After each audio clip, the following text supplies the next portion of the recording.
Marcus Thompson stood at the edge of the training ground, watching the other recruits practice their shooting drills. Their laughter echoed across the field as another one of his arrows sailed wide of the target, landing somewhere in the bushes behind the practice range. The morning sun cast long shadows across the Royal Academy grounds, and Marcus felt every bit as insignificant as those shadows.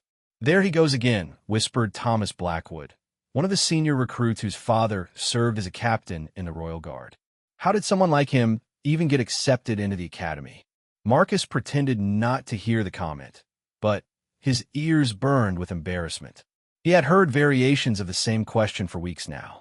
How indeed had a blacksmith's son from the outer villages managed to secure a spot among the elite Royal Guard recruits? The answer was simple enough, though he rarely shared it.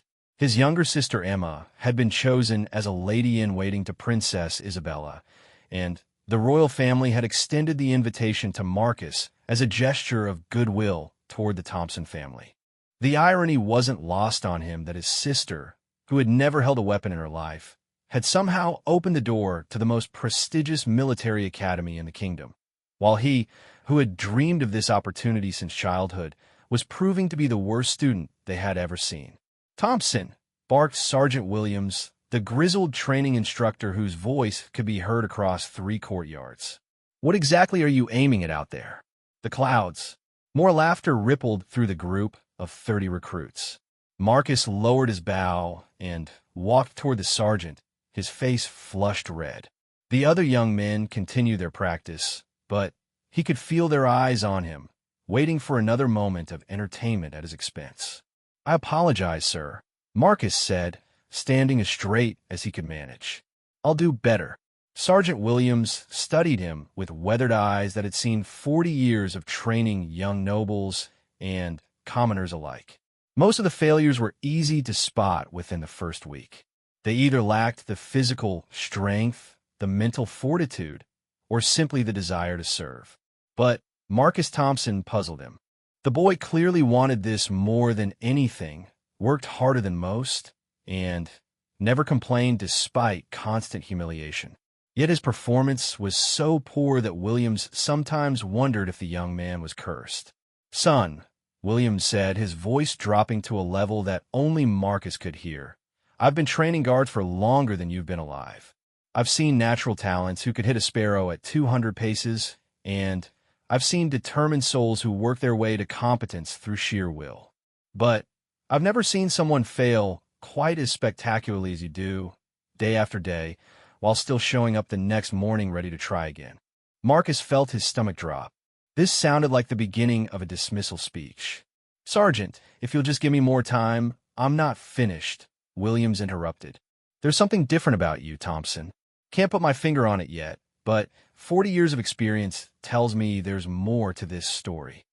He paused, glancing at the other recruits who were now clustered around their targets, comparing their accuracy.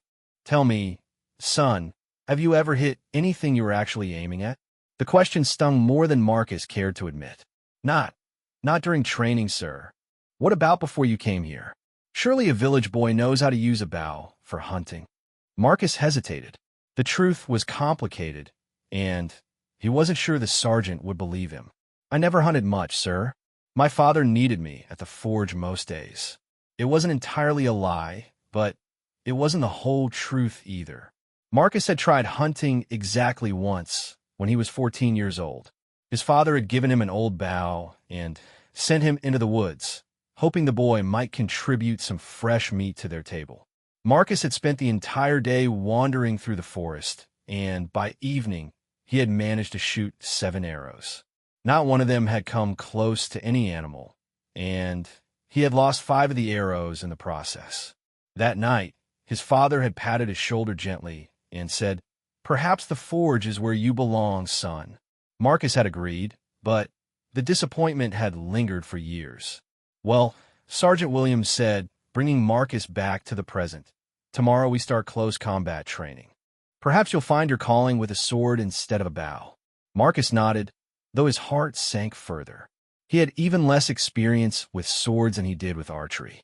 The closest he had come to sword work was helping his father forge blades for traveling merchants and local guards.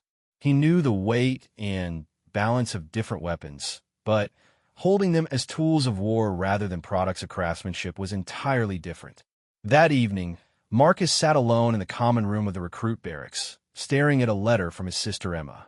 Her elegant handwriting filled 3 pages with news from the palace, descriptions of courtly life, and gentle encouragement for his training. She wrote about Princess Isabella's kindness, the beauty of the royal gardens, and the excitement of upcoming festivities. Every word reminded Marcus of how different their worlds had become in just a few short months. Emma's letter mentioned nothing about his struggles at the academy, which meant the news of his poor performance hadn't reached the palace yet. That was something, at least. The last thing he wanted was for his failure to embarrass his sister or jeopardize her position. Still reading love letters from home, Thomas Blackwood dropped into the chair across from Marcus, his tone carrying its usual mix of amusement and condescension. Or is someone actually writing to encourage you? Because honestly, Thompson, I'm not sure encouragement is what you need at this point. Marcus folded the letter carefully and placed it in his pocket. Just news from family. Right, your sister who works at the palace. Thomas leaned back in his chair, studying Marcus with calculating eyes. You know, there are rumors about how you really got in here. Some people think your sister pulled strings, maybe caught the eye of someone important. The implication in Thomas's voice made Marcus's hands clench into fists. My sister is a lady in waiting. Nothing more. Of course. Thomas held up his hands in mock surrender. I'm just saying it would explain a lot. Because your performance certainly doesn't. Several other recruits had gathered around their table, drawn by the possibility of another round of entertainment at Marcus's expense. These young men came from military families, noble houses, or wealthy merchant clans. They had been preparing for this opportunity their entire lives, with private tutors, expensive equipment, and family connections that opened doors. Marcus understood their resentment toward an outsider who seemed to have taken a spot through favoritism rather than merit. Leave him alone, Blackwood. The voice came from behind Marcus, and he turned to see James Morrison approaching their table. James was one of the few recruits who had shown Marcus any kindness since training began. His father served as a lieutenant in the Royal Guard, and James possessed both the skill and the pedigree that should have made him part of Thomas's inner circle. Instead, he seemed to prefer keeping to himself and occasionally defending the Academy's least popular student. Just having a friendly conversation, Thomas replied, though his smile faded slightly. James Morrison wasn't someone to antagonize unnecessarily. His family had connections that even Thomas's father respected. Looked more like bullying to me, James said, taking the seat next to Marcus. Maybe you should focus on your own training instead of critiquing everyone else's. The tension in the room grew thick enough to cut with a sword. Thomas's friends shifted uncomfortably, unsure whether to support their leader or avoid a confrontation with James. Marcus felt grateful for the intervention, but also frustrated that he needed defending it all. You're right, Thomas said finally, standing from his chair. We should all focus on our own performance. Some of us more than others. He looked directly at Marcus as he spoke. After all, the final evaluations are only 8 weeks away. I'd hate to see anyone disappointed. The group dispersed, leaving Marcus and James alone at the table. The common room gradually emptied as other recruits headed to their dormitories, and the silence stretched between the 2 remaining young men. You don't have to defend me, Marcus said quietly. I know what everyone thinks. What everyone thinks doesn't matter, James replied. What matters is whether you're going to let their opinions define you. Marcus looked up at his unlikely ally. James had dark hair and serious brown eyes, and he carried himself with the confidence that came from growing up in military circles. His natural ability with weapons was obvious to everyone, and his tactical knowledge impressed even the instructors. He should have had nothing in common with a failing recruit from a blacksmith's family. Can I ask you something? Marcus said, why do you bother with me?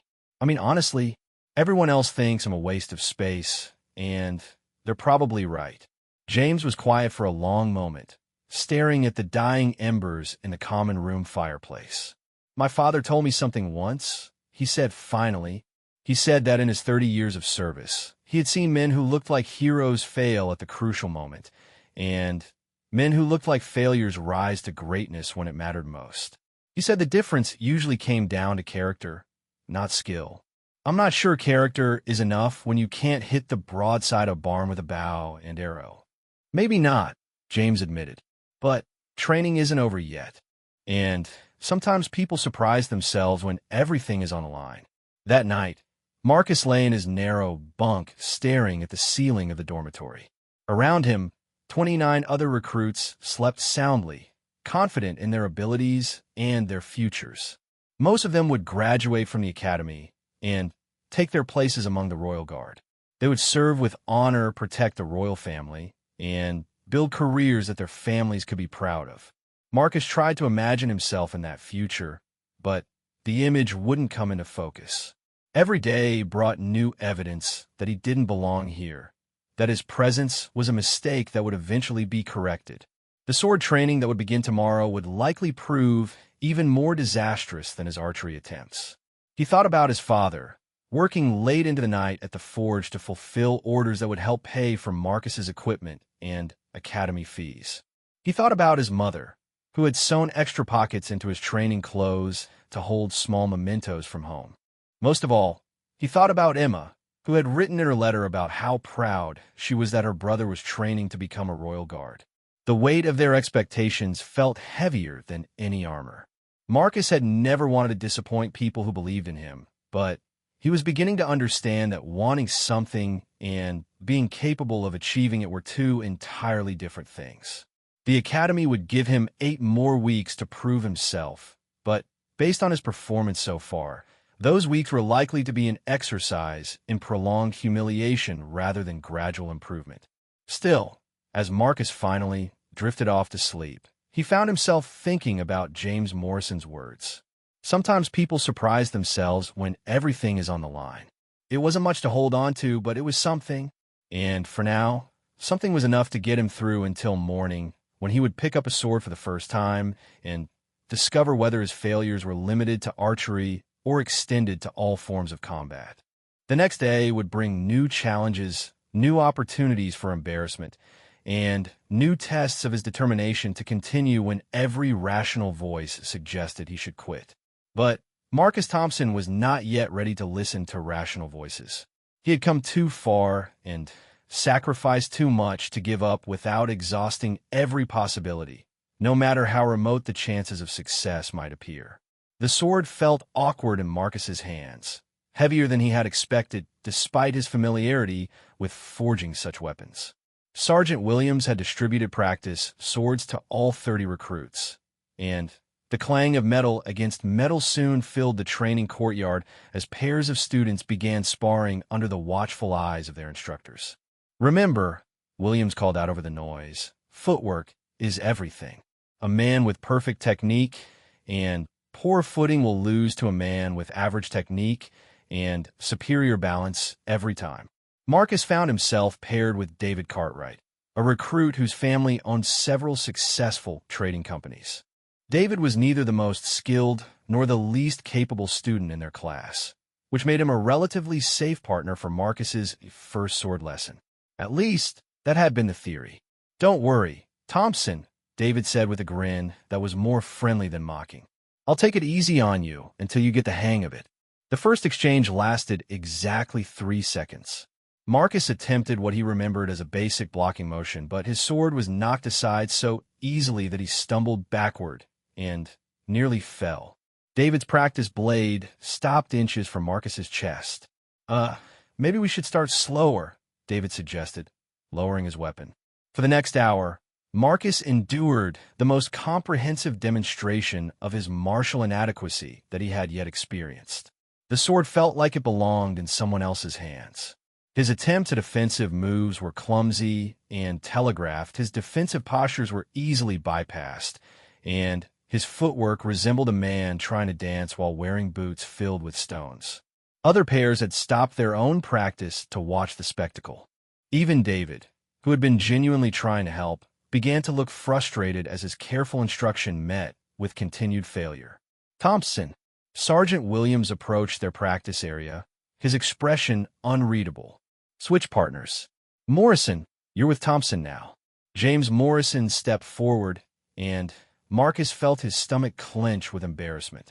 Bad enough to fail in front of David Cartwright, but James was among the 3 most skilled recruits in the entire class. This would be less like a sparring match and more like a public execution. Don't think, James said quietly as they took their positions. Just react. The advice proved impossible to follow. Marcus thought about everything: his grip, his stance, the position of his feet, the angle of his blade, the watching eyes of his classmates. When James made his first move, a simple forward thrust, Marcus's mind went completely blank. His body seemed to move on its own, and somehow his sword met James's blade with enough force to deflect the attack. Better, James said, resetting his position. Again, the second exchange went similarly. James attacked with deliberate, readable movements, and Marcus managed to respond appropriately without consciously deciding how to do so. His form was still terrible, his technique non-existent, but the basic mechanics of defense were somehow functioning. Interesting, Sergeant Williams murmured, watching from a few feet away. They continued for several minutes, with James gradually increasing the speed and complexity of his attacks. Marcus's conscious mind remained completely overwhelmed, but his body began to find a rhythm. He was still losing every exchange, but the defeats were taking longer to achieve. That's enough for today, Williams called out, ending all sparring matches simultaneously. Tomorrow we'll work on advanced defensive techniques. Those of you who struggled today should practice the basic positions tonight. As the recruits began collecting their equipment, Thomas Blackwood approached Marcus with his usual smirk. Well, Thompson, that was almost competent. Of course, Morrison was practically letting you win, but still. Progress. Marcus ignored the comment, but Thomas wasn't finished. I have to ask, though, what's your plan for the final evaluation? Because sparring against someone who's deliberately going easy on you is one thing. Demonstrating actual skill in front of the Royal Guard captains is something else entirely. The question hit closer to home than Marcus cared to admit. The final evaluation was indeed approaching, and it would determine not just who graduated from the academy, but who received assignments to the various Royal Guard units. The highest performers would join the elite personal protection detail for the royal family. Average graduates might find positions in palace security or regional guard units. Failures would be sent home with polite thanks and no prospects. I'll figure it out, Marcus replied, though he had no idea how. Right, Thomas said, his voice dripping with false encouragement. I'm sure you will. That evening, Marcus found himself in the Academy's library, surrounded by military manuals and combat treatises. If natural ability was failing him, perhaps academic study could fill the gaps in his practical knowledge. He read about sword techniques, battle formations, tactical theory, and leadership principles until his eyes burned from the candlelight. The library was nearly empty except for one other student, a quiet recruit named Peter Ashford who rarely spoke to anyone. Peter was examining a detailed map of the kingdom's eastern provinces, making notes in a small journal. Studying border defenses? Marcus asked, grateful for any distraction from his combat reading. Peter looked up, seeming surprised that anyone had noticed him. Strategic positioning. Actually, my father thinks I should understand the broader military picture, not just individual combat skills. That makes sense. Marcus closed his book, recognizing that he was absorbing very little information in his current state of mind. Is your father in the military?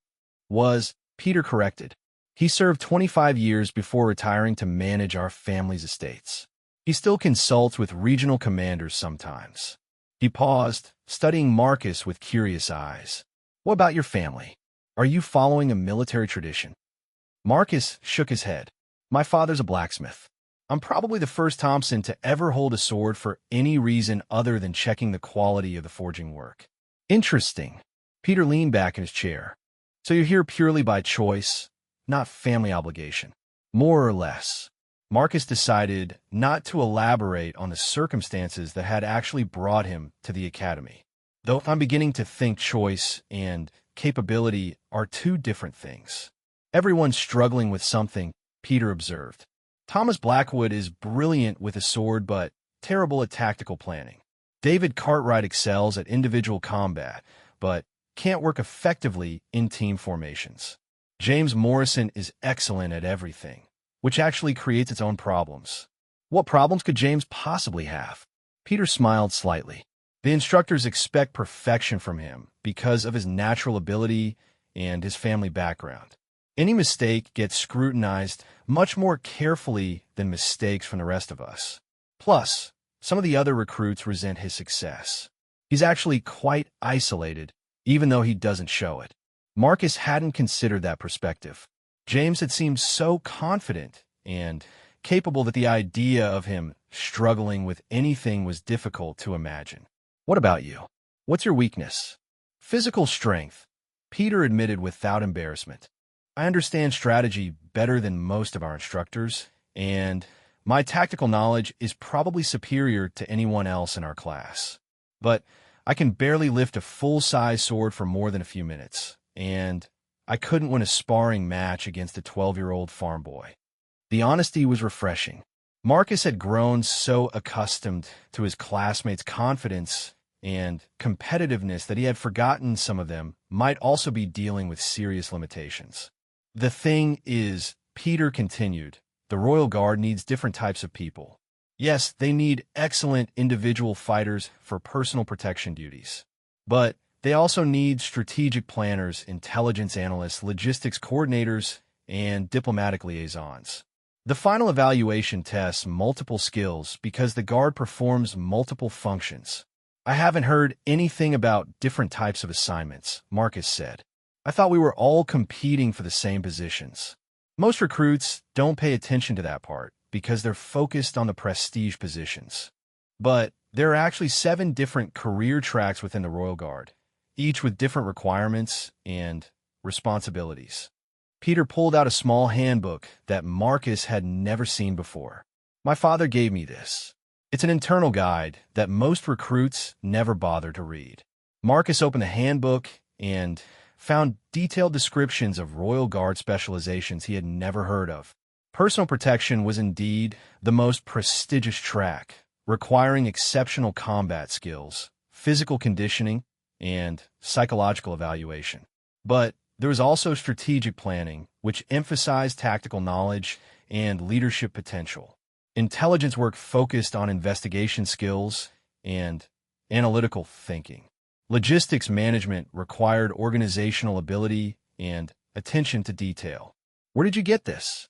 Marcus asked, flipping through pages of information that should have been available to all recruits. It's technically public information, Peter explained, but the instructors don't actively distribute it because they want to see which recruits take initiative to research their career options. It's part of the evaluation process. Actually, they note who bothers to learn about the full scope of Royal Guard responsibilities. Marcus felt a spark of hope for the first time in weeks. Maybe his poor performance in combat training wasn't automatically disqualifying. Maybe there were other ways to demonstrate value to the Royal Guard. What track are you planning to pursue? Strategic planning, obviously. My combat skills will never be adequate for personal protection, but my tactical knowledge could be useful for mission planning and threat assessment. Peter paused, studying Marcus thoughtfully. What about you? Have you considered which specialization might suit your abilities? The question was more complicated than Peter probably realized. Marcus wasn't sure he had any abilities that would suit Royal Guard work. His combat skills were abysmal, his tactical knowledge was non-existent, and his background provided no relevant experience for intelligence or logistics work. I honestly don't know, Marcus admitted. I came here thinking everyone competed for the same basic position. This changes everything.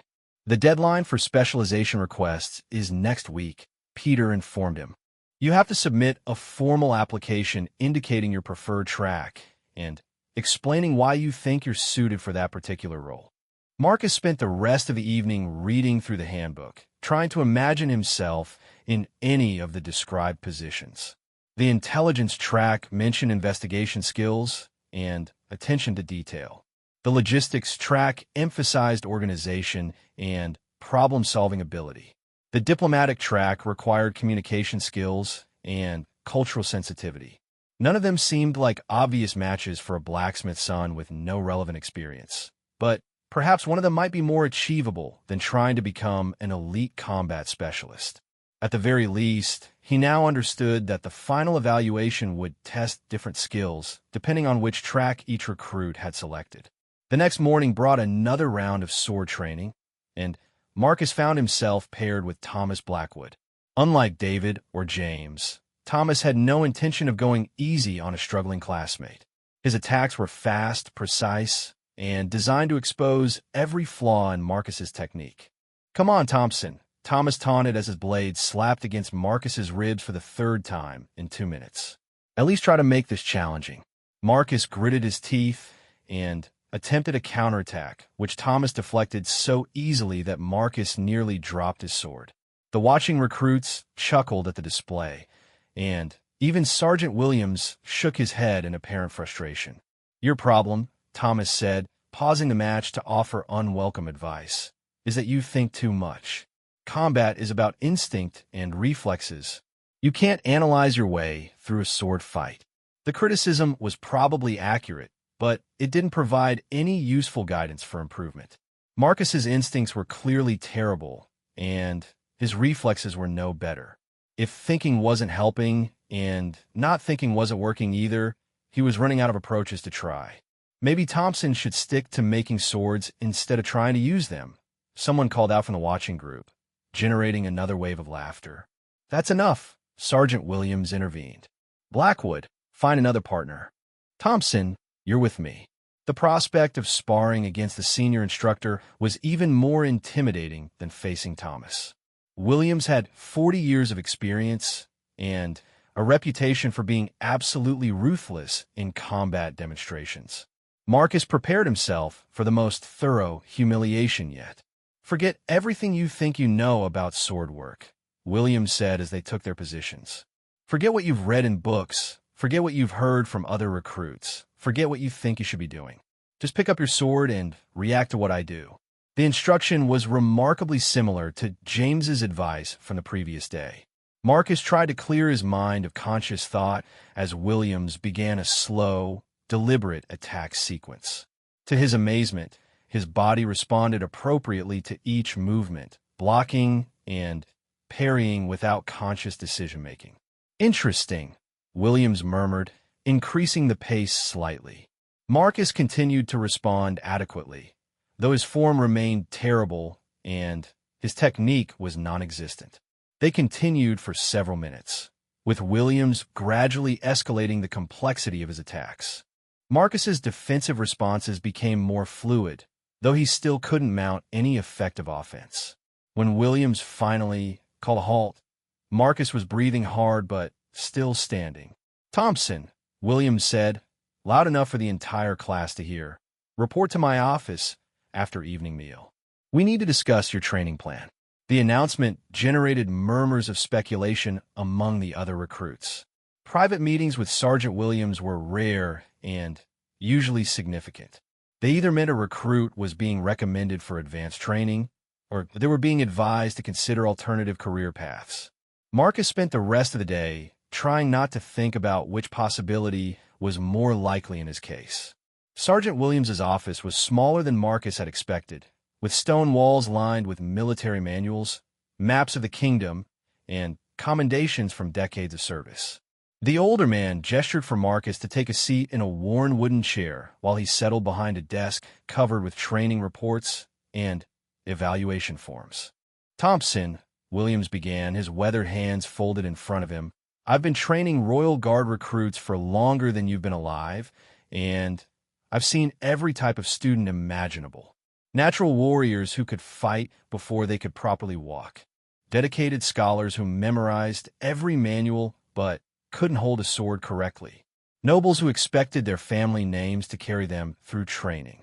Commoners who worked twice as hard as everyone else just to prove they belonged. Marcus waited, unsure whether this was leading toward encouragement or dismissal. You, Williams continued, are something I've never encountered before. Your conscious mind appears to be your worst enemy when it comes to combat. The more you think about what you're doing, the worse you perform. But when you stop thinking and just react, there's something there. Something unusual. I don't understand, sir. Williams leaned back in his chair, studying Marcus with eyes that had evaluated thousands of young soldiers. Tell me about your background before coming here. And, really tell me, not the polite version you gave during your initial interview. Marcus hesitated, then decided honesty was his only remaining option. He told Williams about his father's forge, about his single disastrous hunting attempt, about Emma's position at the palace, and how it had opened this opportunity. He described his complete lack of military training or combat experience, his struggles with every aspect of academy life, and his growing certainty that he didn't belong here. When he finished, Williams was quiet for a long moment. Your sister works directly with Princess Isabella? Yes, sir. She's one of her personal ladies-in-waiting. Interesting. Williams made a note on one of his papers. And you've never had any formal weapons training at all? None, sir. I helped my father forge swords and other weapons, but only as an assistant. I know how they're made, but not how they're used. Williams nodded slowly. That actually explains quite a bit.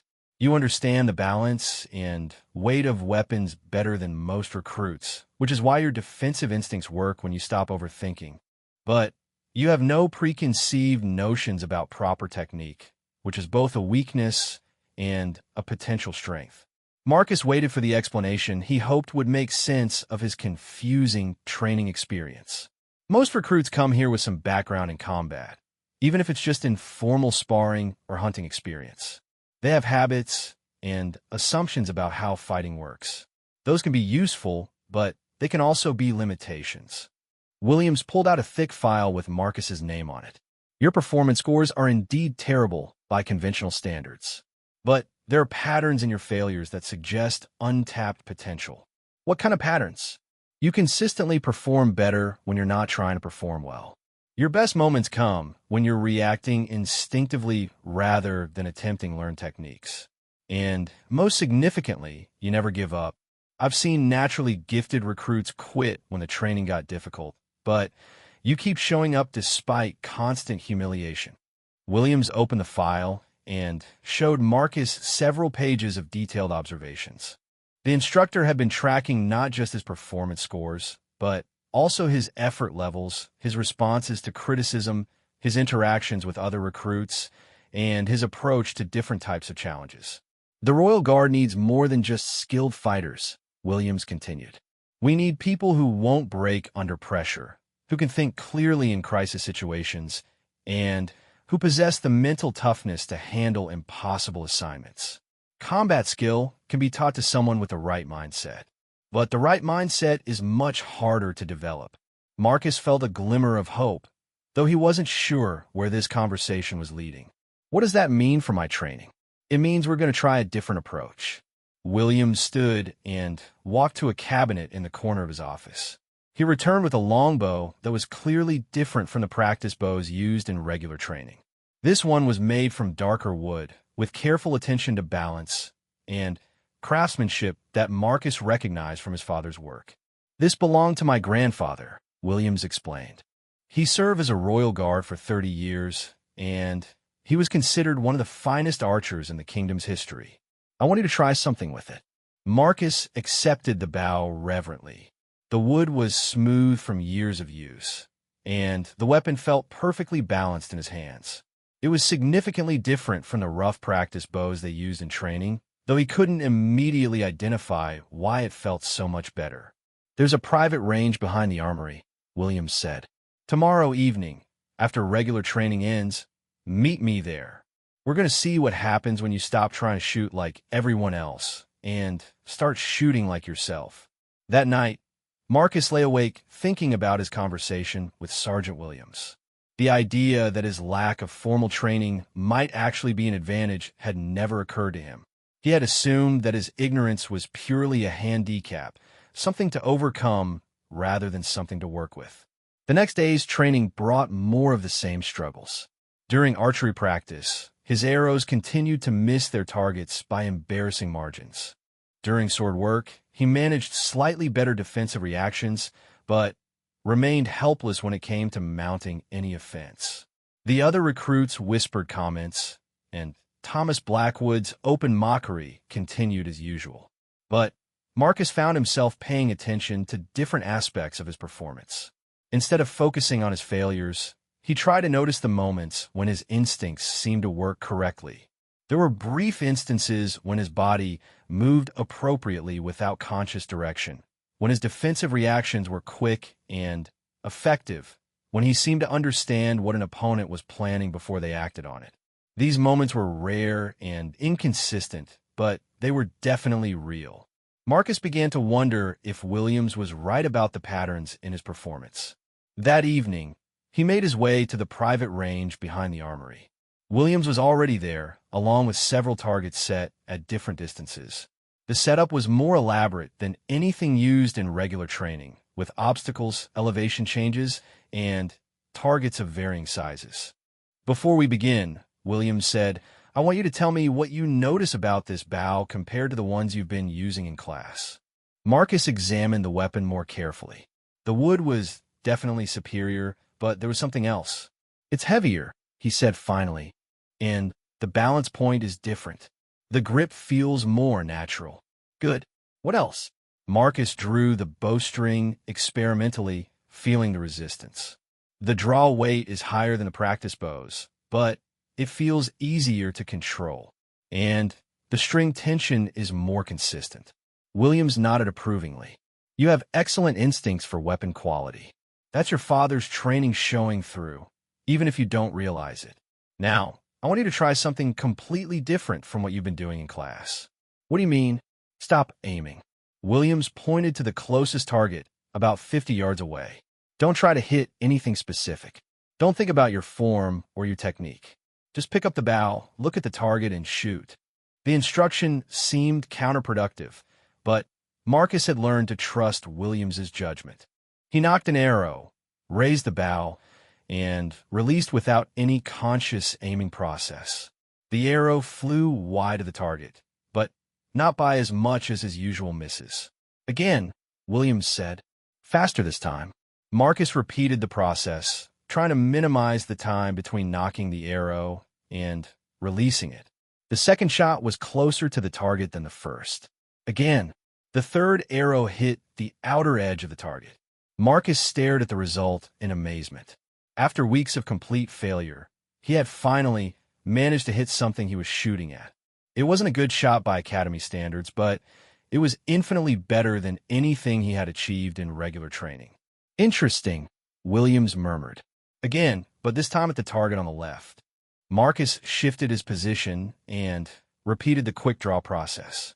This arrow also found the target, landing closer to the center than his previous shot. For the next hour, they continued the exercise with different targets at various distances. Marcus's accuracy gradually improved as he stopped trying to consciously aim and started trusting his instinctive feel for distance and trajectory. He was still nowhere near the skill level of his classmates, but he was finally hitting targets consistently. "Your problem," Williams explained as they collected arrows, "is that you've been trying to learn archery like it's a mathematical formula.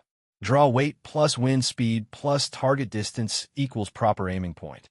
But archery is actually more like music or poetry.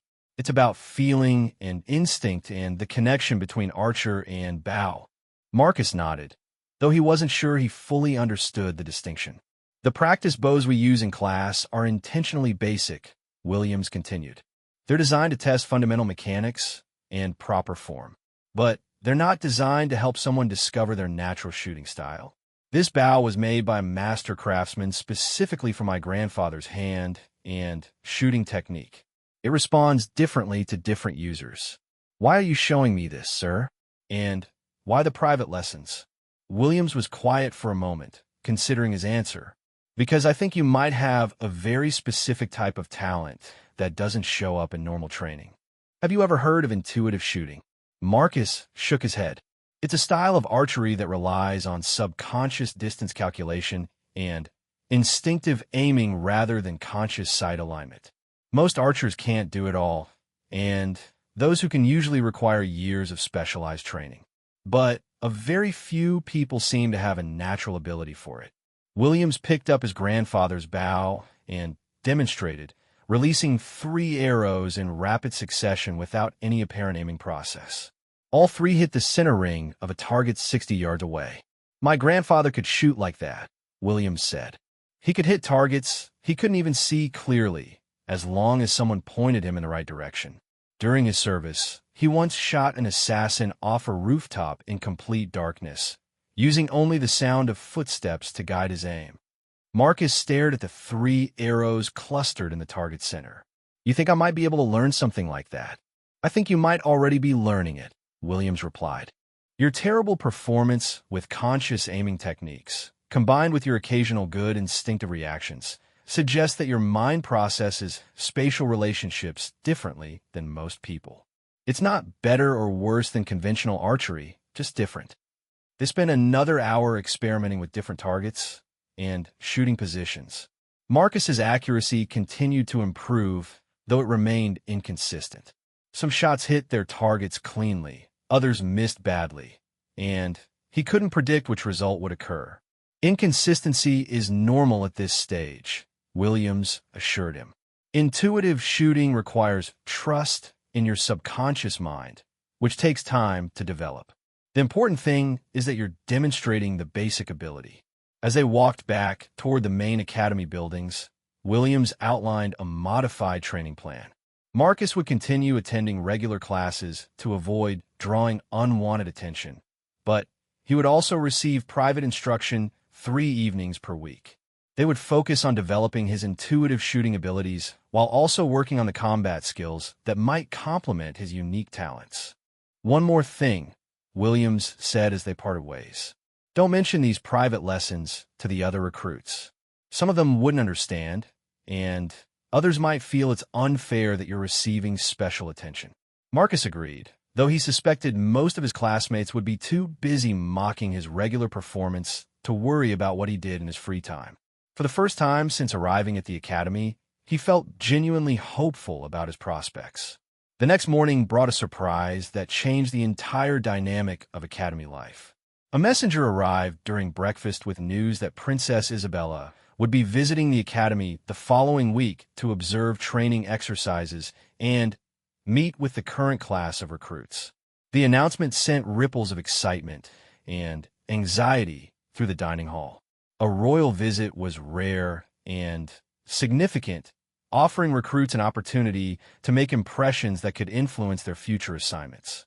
For those hoping to join the princess's personal protection detail, this would be their chance to demonstrate worthiness for such a prestigious position.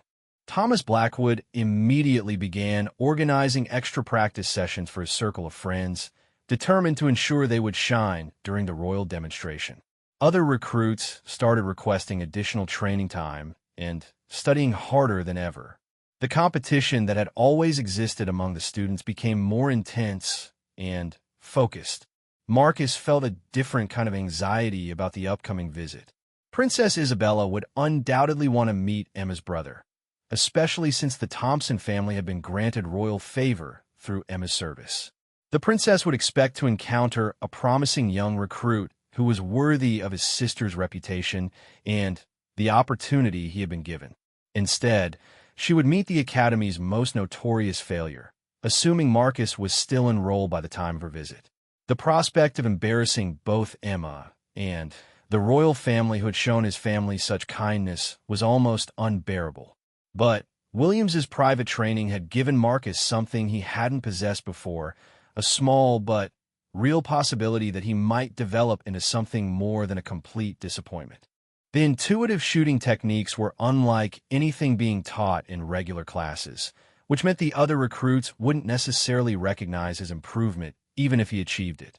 For the first time since arriving at the academy, Marcus began to consider the possibility that he might actually graduate and receive an assignment worthy of his family's sacrifices and expectations. It remained a distant and uncertain prospect, but it was no longer completely impossible. The week leading up to Princess Isabella's visit transformed the academy into a hive of frantic preparation. Uniforms were pressed to perfection, equipment was polished until it gleamed, and every recruit practiced their formal presentations until they could recite them in their sleep. The instructors doubled training sessions and conducted mock demonstrations to ensure everything would proceed flawlessly during the royal inspection. Marcus found himself caught between two completely different realities. During regular training hours, he continued to struggle with conventional techniques while enduring the usual mockery from his classmates. But during his private evening sessions with Sergeant Williams, he was discovering abilities he never knew he possessed. The intuitive shooting lessons had evolved beyond simple target practice. Williams had introduced moving targets, multiple targets, and shooting from unconventional positions. Marcus's accuracy remained inconsistent, but his best shots were becoming genuinely impressive. More importantly, he was developing confidence in his ability to hit targets without conscious aiming. The key, Williams explained during one of their sessions, is learning to trust information your mind processes without your conscious awareness. Your eyes are constantly calculating distances, wind conditions, and target movement patterns. Your muscles remember the feeling of successful shots and try to replicate them. But if your conscious mind interferes with these processes, it usually makes them less effective. Marcus was beginning to understand the distinction between thinking about shooting and simply shooting. When he allowed his subconscious mind to handle the targeting calculations, his arrows found their marks with surprising frequency. When he tried to consciously aim and adjust, his shots went wild. How does this apply to actual Royal Guard duties? Marcus asked as they collected arrows from practice targets. I mean, it's interesting that I can hit targets this way, but what's the practical application? William smiled grimly. Most archery situations in Royal Guard work aren't like practice range scenarios. You're not standing in a comfortable position with perfect lighting, shooting at stationary targets with all the time in the world to aim carefully. You're shooting quickly in poor conditions at moving targets while under tremendous pressure. He gestured toward the more complex training setup they had been using. Conventional archery techniques work well when you have ideal conditions and plenty of time. Intuitive shooting works better when everything is going wrong and you need to hit something right now. That perspective made Marcus's unusual abilities seem much more relevant to actual security work. He began to imagine scenarios where quick, instinctive shooting might be more valuable than precise, deliberate aiming.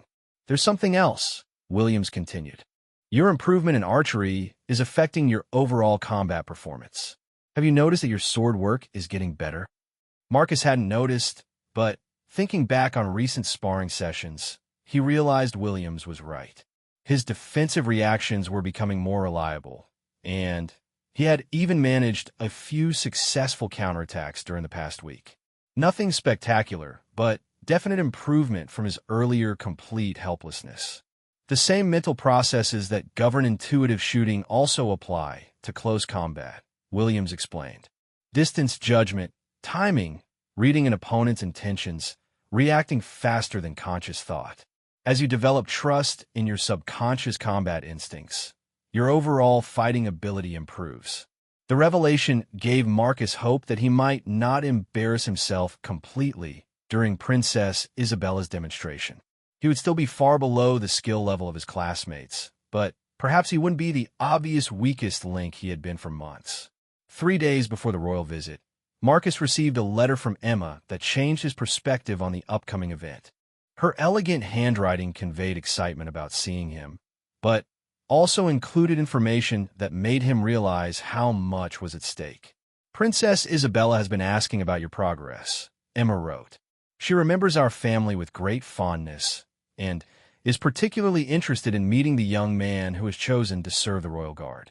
She has mentioned several times how pleased she is that talented individuals from all backgrounds are finding opportunities for advancement through merit and dedication.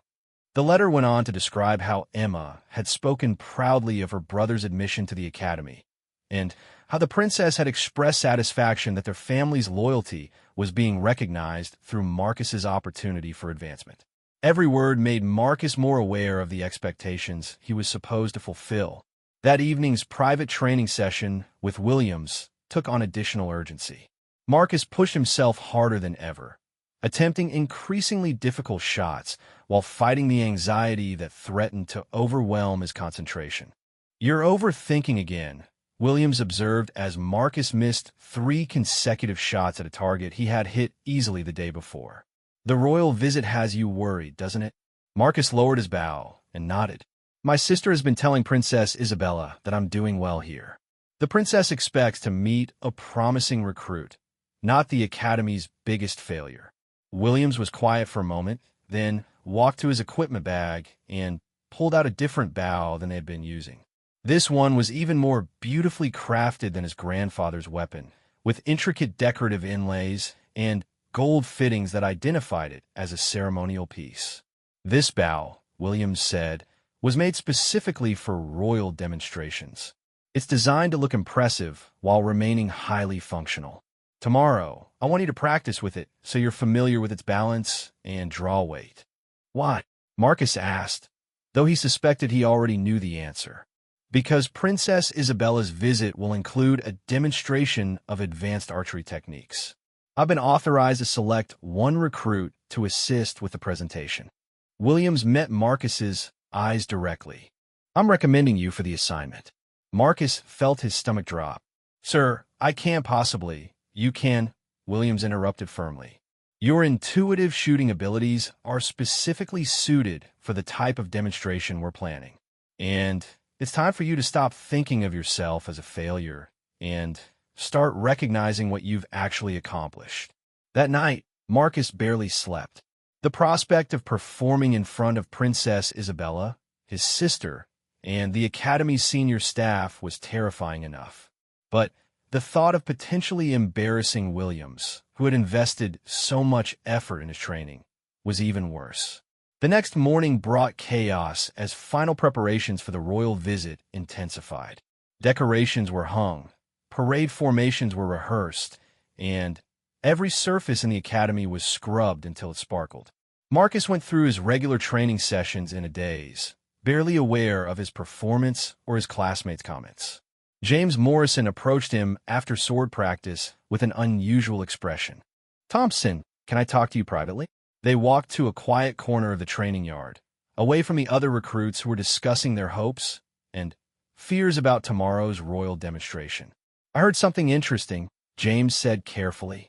"My father mentioned that Sergeant Williams has been conducting special training sessions with someone from our class. He didn't say who, but he seemed impressed with whoever it was." Marcus tried to keep his expression neutral. "I don't know anything about special training." James studied him for a moment. "Right. Well, whoever it is, my father thinks they might surprise a lot of people during tomorrow's demonstration. He said Williams has been working on something unusual." The conversation left Marcus even more nervous about the upcoming event.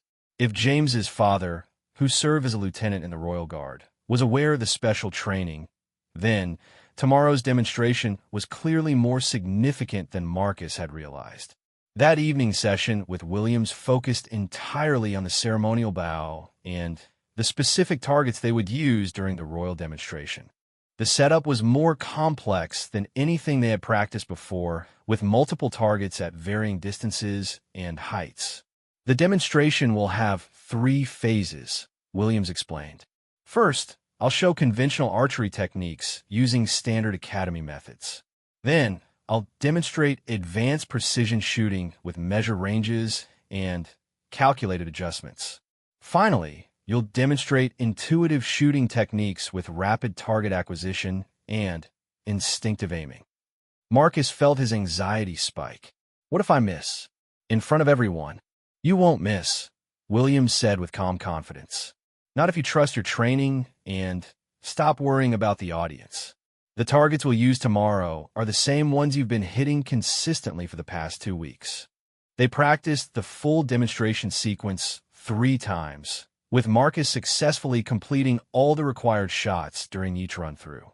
His accuracy wasn't perfect, but it was reliable enough to avoid embarrassment. "There's one more thing," Williams said as they finished their final practice session.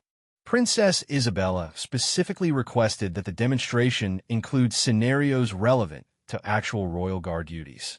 So we'll be simulating protection scenarios rather than just showing target accuracy. Marcus's nervousness returned in full force. "What kind of scenarios?" Williams outlined the plan, and Marcus realized why the demonstration was generating so much attention from the Royal Guard leadership. They wouldn't just be shooting at stationary targets for entertainment. They would be demonstrating practical applications of archery skills in realistic security situations. The scenarios included shooting moving targets that represented potential threats, hitting multiple targets in rapid succession, and making accurate shots while in motion or from awkward positions. All of these were exactly the situations where intuitive shooting techniques provided advantages over conventional methods. "This is why I recommended you for the demonstration," Williams explained. "These scenarios play to your strengths in ways that regular target practice never could. You're going to show the princess and her guard captain something they've never seen from an academy recruit." As Marcus walked back to the dormitory that night, he tried to process everything that had happened over the past few months. He had arrived at the academy as a complete novice with no relevant skills or experience. He had endured weeks of humiliation and failure while his classmates progressed steadily toward graduation. He had discovered abilities he never knew he possessed and learned techniques that weren't taught in conventional training. Tomorrow, he would either vindicate Williams's faith in him and surprise everyone who had written him off as hopeless, or he would fail spectacularly in front of the most important audience possible. There was no middle ground, no opportunity for partial credit or gradual improvement. Marcus spent the final hours before Princess Isabella's arrival reviewing everything Williams had taught him about trusting his instincts and ignoring the voices of doubt that had plagued him throughout his academy experience. Win or lose, tomorrow would answer the question that had been haunting him since his first day of training: whether he truly belonged among the Royal Guard or whether his presence here had been an elaborate mistake. The answer would come not through conventional measures of success, but through a demonstration of abilities that most people didn't even know existed. Marcus Thompson, the blacksmith's son who couldn't hit a target with conventional archery techniques, would attempt to prove himself using skills that had never been tested in a royal demonstration before. Everything he had worked for, everything his family had sacrificed, and everything Williams had invested in his training would be decided in a few critical moments in front of an audience that included the most important people in the kingdom. The thought was terrifying and exhilarating in equal measure, but Marcus was finally ready to discover what he was truly capable of achieving. The morning of Princess Isabella's visit dawned crisp and clear, with autumn sunlight streaming across the academy's immaculate parade grounds. Marcus woke before sunrise, his stomach churning with anticipation and dread. Today would either mark his redemption or his final, most spectacular failure in front of the most important audience imaginable. The academy bustled with activity as final preparations were completed. Royal banners flew from every flagpole, honor guards took their positions, and 30 nervous recruits prepared for the inspection that would help determine their futures. Marcus moved through the morning routine in a daze, barely tasting his breakfast or hearing his classmates' excited chatter about the day's events. At 10 o'clock precisely, the royal procession arrived. Princess Isabella rode in an elegant carriage surrounded by her personal guard, including several officers Marcus recognized from his sister's letters. The princess herself was younger than Marcus had expected, perhaps only 5 years older than Emma, with intelligent dark eyes and an air of quiet authority that commanded immediate respect. Emma stood with the other ladies in waiting near the princess's carriage, and she caught Marcus's eye with a warm smile and an encouraging nod. Seeing his sister looking so confident and comfortable in royal company reminded Marcus of how much was at stake. Emma's position depended partly on her family's reputation, and his performance today could affect her standing at court. The formal inspection began with a review of the recruits in parade formation. Princess Isabella walked slowly down the line, accompanied by Academy Commandant Morrison and several senior Royal Guard officers. She paused occasionally to speak with individual recruits, asking about their backgrounds and their training experiences. When she reached Marcus, her expression brightened with genuine warmth.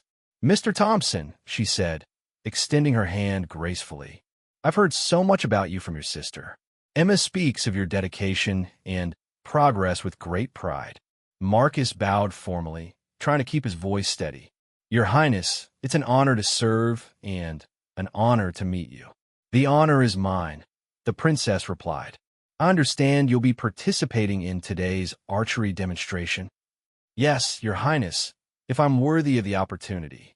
Princess Isabella studied him for a moment with those perceptive dark eyes. "I'm sure you'll do excellently.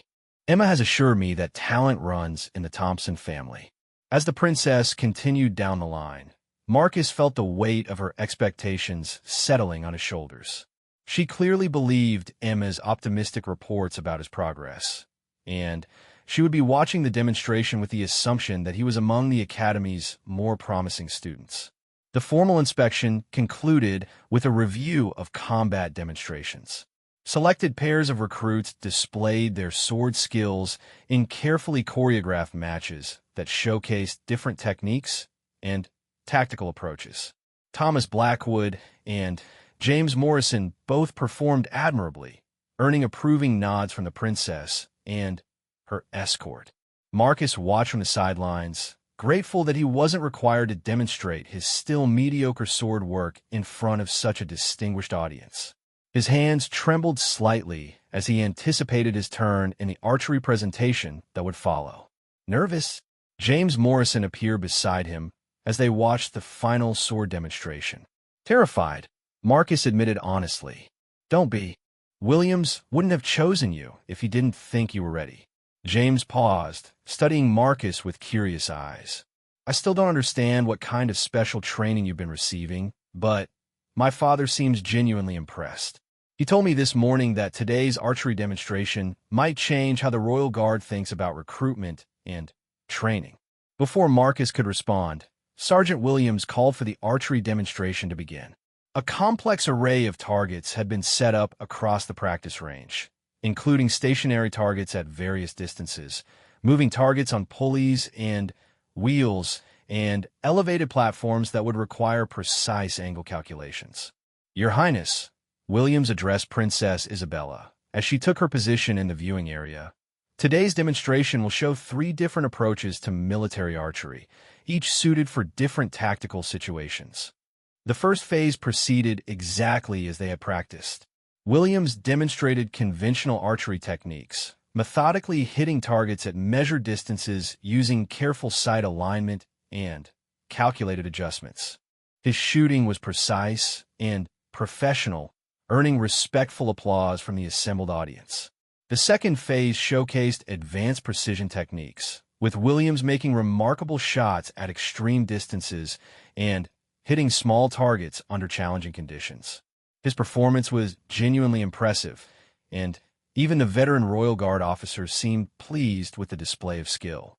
Then, Williams called for Marcus to step forward, and suddenly, the entire academy fell silent.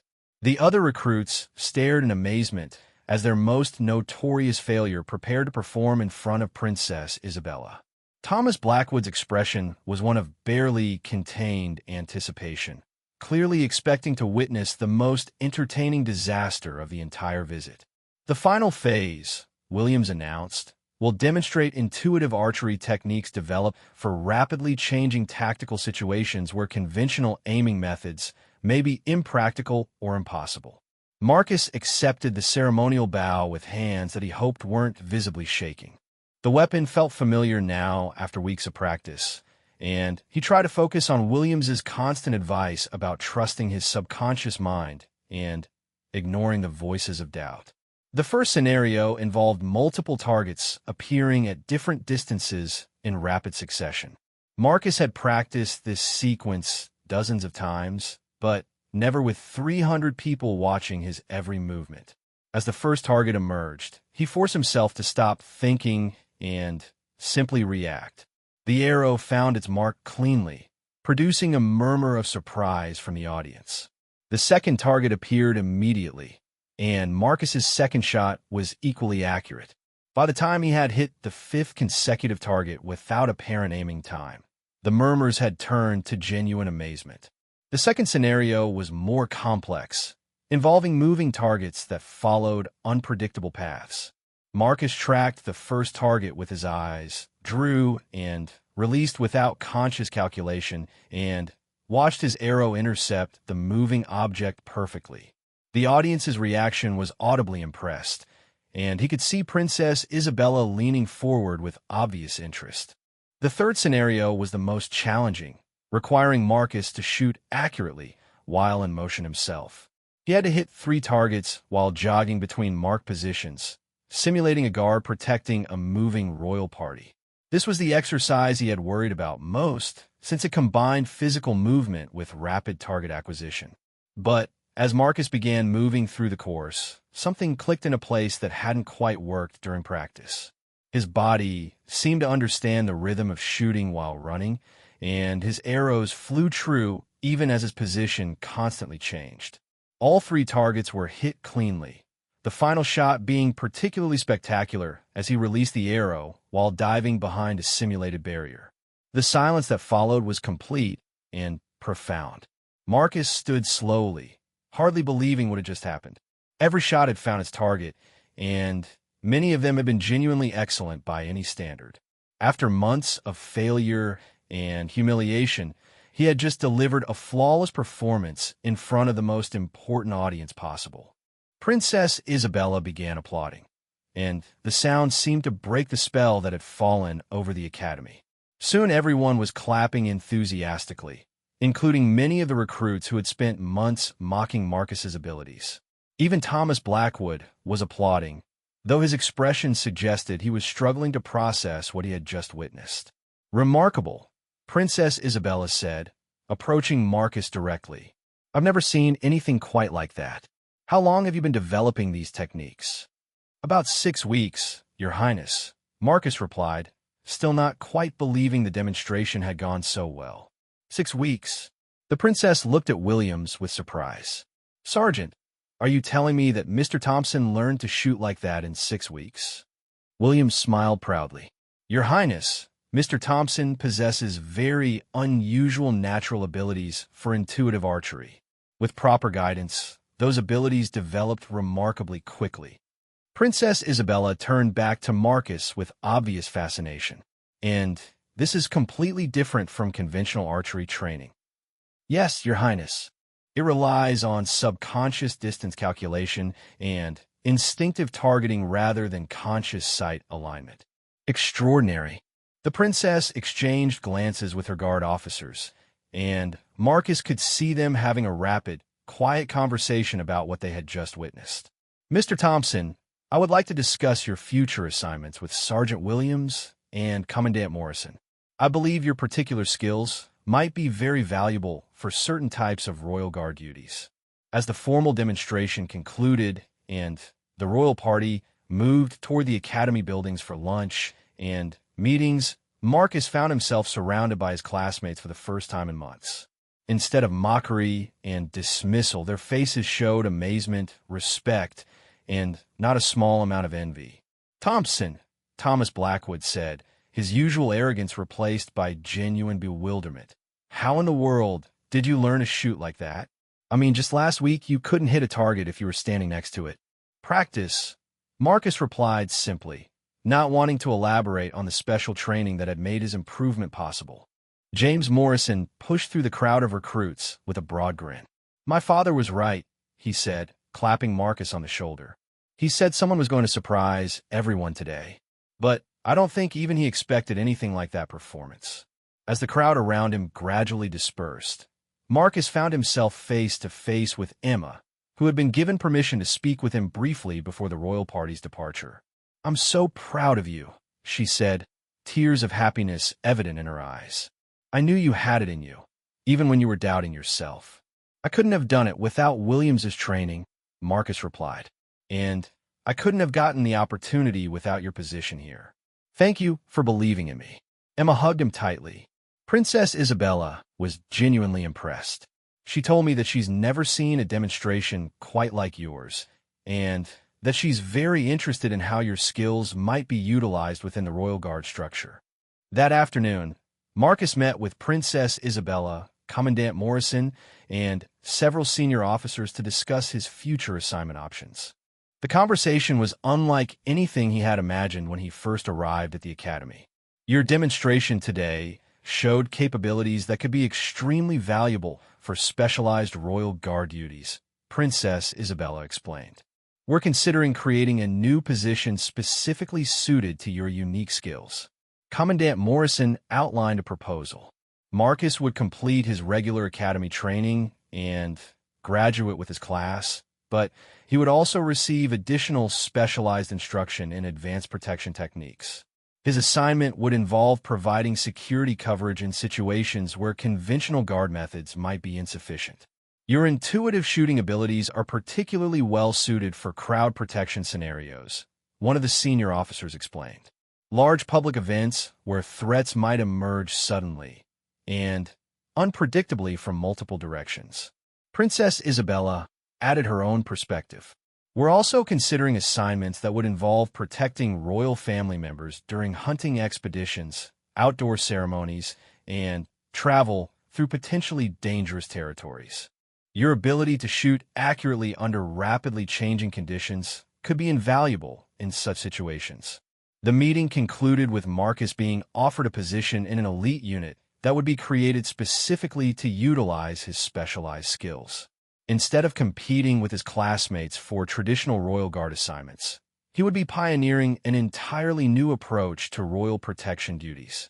As the royal party prepared to depart, Princess Isabella took a moment to speak with Marcus privately. "Mr. Thompson, I want you to know that your sister's faith in you was completely justified. She never doubted that you would find your way to success, even when you were struggling with conventional training methods. Your Highness, I can't express how grateful I am for the opportunity your family has given mine." "The gratitude is mutual," the princess replied warmly. "Loyal service deserves recognition and advancement, regardless of someone's background or initial struggles. Your performance today proved that talent can emerge from the most unexpected places when given proper guidance and support." As Marcus watched the royal procession disappear down the academy's main road, he reflected on the extraordinary transformation his life had undergone in just a few months. He had arrived as an uncertain young man with no relevant skills or experience, endured weeks of failure and humiliation, discovered abilities he never knew he possessed, and ultimately achieved a success that exceeded his wildest dreams. The other recruits' attitudes toward him had changed completely. Thomas Blackwood, who had led the mockery for months, now treated him with grudging respect. James Morrison had become a genuine friend rather than just a sympathetic ally. Even the instructors looked at him differently, recognizing that his unusual abilities represented something valuable rather than simply a deviation from normal training protocols. Most importantly, Marcus had finally learned to trust himself and his capabilities. The journey from failure to success had taught him that conventional measures of ability weren't the only paths to achievement, and that persistence in the face of adversity could sometimes lead to discoveries that changed everything. 3 months later, Marcus Thompson graduated from the Royal Guard Academy with honors and received assignment to the newly created Specialized Protection Unit. His sister Emma attended the ceremony, beaming with pride as her brother received commendation for exceptional service potential and innovative tactical capabilities. The young man who had once been mocked for his inability to hit simple targets with conventional archery techniques had become the kingdom's first specialist in intuitive combat shooting, pioneering methods that would eventually be adopted throughout the Royal Guard training program. Marcus's story became legend within the academy, inspiring future recruits who struggled with traditional training methods to persevere and search for their own unique paths to success. Sergeant Williams often told the story to new classes, emphasizing that the most spectacular failures sometimes contain the seeds of the most extraordinary achievements. The blacksmith's son who had arrived as an apparent mistake had transformed himself into exactly the kind of innovative, dedicated professional that the Royal Guard needed for an uncertain future. His journey proved that sometimes the most unlikely people are exactly the right people, if given the chance to discover what they're truly capable of achieving.